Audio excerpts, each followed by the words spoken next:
Morning, everyone. My name's Zhang. And my name's Giacomo, Turco. Today, we're going to be talking about impact investing and looking at a sustainable future from an economic standpoint. Let's start with this. What exactly is an investment? Well, an investment is when you put your money or your time into something you believe is going to grow, right? Maybe if you're lucky, one day you'll double your money, right? If you invested in Apple 20 years ago, now you're probably pretty rich. And that's how individuals like Warren Buffett accumulate wealth, right? But that's also how all these big corporations we see, that's how they function, with our support. Our money is support for these companies.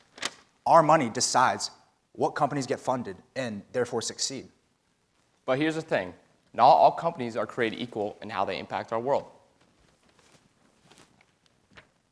Some companies help save lives, some build renewable energies, and some help clean communities, while others pollute, releasing tons of carbon emissions into our atmosphere, profiting at the expense of others. This is where impact investing comes in. What is impact investing? Impact investing is maximizing financial return while also maximizing community benefit. Impact investors believe that it's not just about the money. It's also about creating a sustainable future that has a measurable impact on our world. Well, there's a small flaw with what Giacomo just said. And the issue is that not everyone is an impact investor, right? Most people and investors, they believe that investing should be about one thing and one thing only. How much return can I get out of my investment, right? So what ends up happening now is all these lucrative businesses and companies you see on the stock market, they generate really good returns. But the issue is they're horrible for the planet. They emit tons of CO2 in the atmosphere, and they pollute a lot.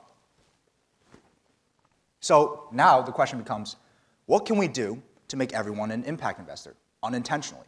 And what can we do to make these clean energy companies and renewable energy companies supported by us? And we give our capital to these types of companies.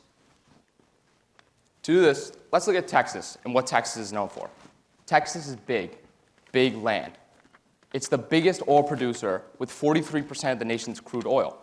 It also is the third coal-producing state, burning tens of millions of tons of coal annually. This makes it the number one carbon emitter in the country.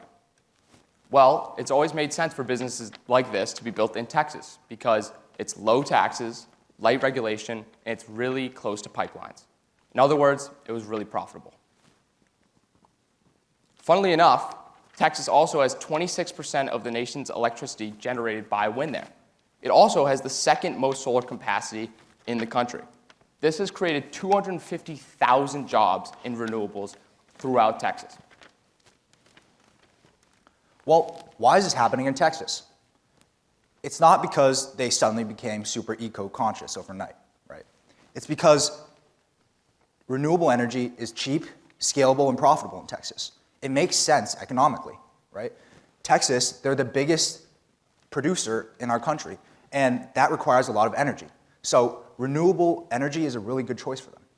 But to be fair, not every region in the world has the same advantages Texas has, right? For other places, the transition to renewable energy isn't going to be super profitable because not every place has wide open land or perfect weather conditions for renewables. Let's take this really cool simulation created by someone really, really smart at MIT, smarter than either of us. And we can see everything here is left at status quo. We see transportation, energy supply, all left at status quo. This is what it will be like by 2100. We're set for a 3.4 degrees Celsius increase by 2100, which is obviously not good at all. Now let's see if we subsidize renewables as much as possible, assuming a 40% decrease in price per kilowatt hour. Well, we're doing better. It's a 3.3 Celsius increase by 2100. But it's not even close to where we want to be. Now, let's see if we subsidize renewables as much as possible, we subsidize nuclear as much as possible, we also max out the efficiency in transportation, and we come out with a new zero-carbon breakthrough that is monumental. Well, it's a 3 degrees Celsius increase by 2100. We did all of this, and we're still at a 3 degrees Celsius increase.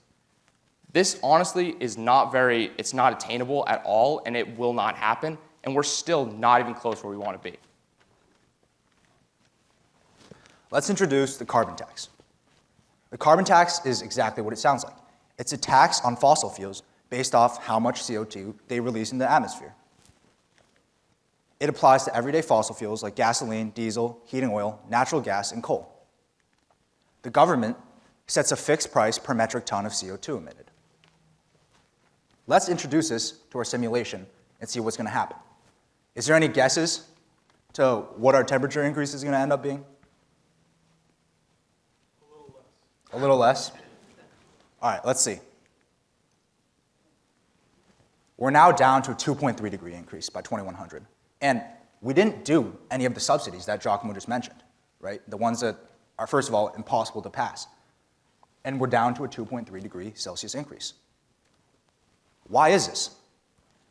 It's because people are cheap, right? People don't like spending money. People hate spending money. People want more profit, right? And what you can see here is a market shift, right? It's a behavior shift because businesses and big polluters, now they're forced to go renewable because if they emit carbon, they're going to get taxed. So now we can see this huge decrease. The interesting thing is the carbon tax has already been implemented. Sweden, for example, uses the carbon tax. It is allowed for GDP to grow without affecting the economy. So we can see that how this is going to be effective for the rest of the world. It is effective, it does work, and it's been used before. Why? Why is a carbon tax so effective when compared to the subsidies that Giacomo just talked about? This is a really good sentence that summarizes it.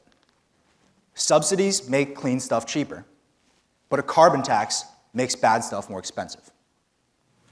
Right? Let me repeat that again. Subsidies make clean stuff cheaper, but a carbon tax makes bad stuff more expensive. With subsidies alone, yeah, it's true, you're gonna reduce the price of a lot of these renewable energies. But the issue is fossil fuels, they also remain cheap, and they're gonna be pretty evenly priced. And honestly, right now, there's not a big price difference between traditional fossil fuels and a lot of these renewables we're seeing. But people still choose fossil fuels because it's a tiny bit easier or a tiny bit cheaper, and they don't want to make the initial transition. What the carbon tax does is we make the choice between the two energy choices very clear, right? Either you have to pay this huge tax, or you can sacrifice a little profit now and go renewable, and you'll save a lot of money in the long run. So what does all of this that we just said even mean, right? What we're trying to say is we can't change the world and our emissions by asking people to do the right thing for the planet. Right? There's a lot of people who care and want to better the planet, like all of us here today. We're here to learn how to reduce our emissions and reduce our impact on the planet. But there's also so much more people who just don't really care.